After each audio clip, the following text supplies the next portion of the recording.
नमस्कार मित्रांनो, आपल्या यूट्यूब चॅनलवरती तुम्हा सर्वांचं पुन्हा एकदा स्वागत. भोंदूबाबा खरात प्रकरणानंतर रुपाली चाकणकर यांना राज्य महिला आयोगाच्या अध्यक्षपदाचा राजीनामा द्यावा लागल्याने महत्त्वाचे पद सध्या रिक्त आहे. माहितीचे सत्ता वाटप हे पद राष्ट्रवादी काँग्रेसच्या वाटेला आले असून सध्या या पदासाठी इच्छुकांनी जोरदार मोर्चे बांधणी सुरू केली आहे.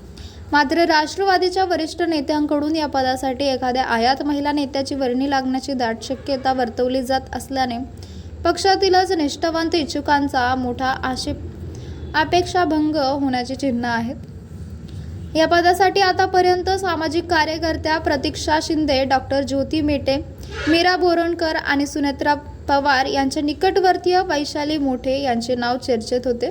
मात्र आता या शर्यतीत अचानक शायना एनसी यांचे नाव समोर आल्याने राजकीय वर्तुळात चर्चांना उधाण आले आहे.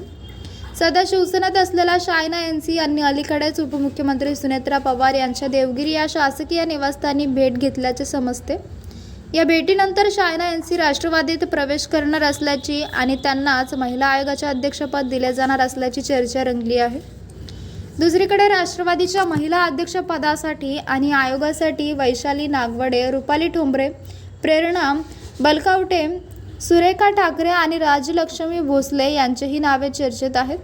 मात्र आयात नावाच्या चर्चेमुळे पक्षांतर्गत अस्वस्थता वाढली आहे. शायना एनसी यांनी विधानसभा निवडणुकीच्या पार्श्वभूमीवर भाजपामधून शिवसेनेत प्रवेश करत मुंबादेवी मतदारसंघातून नशीब आजमावले होते. मात्र काँग्रेसच्या अमीन पटेल यांच्याकडून त्यांचा पराभव स्वीकारावा लागला. या पराभवानंतर शायना एनसी राजकीय पुनर्वसनाच्या प्रतीक्षेत आहेत.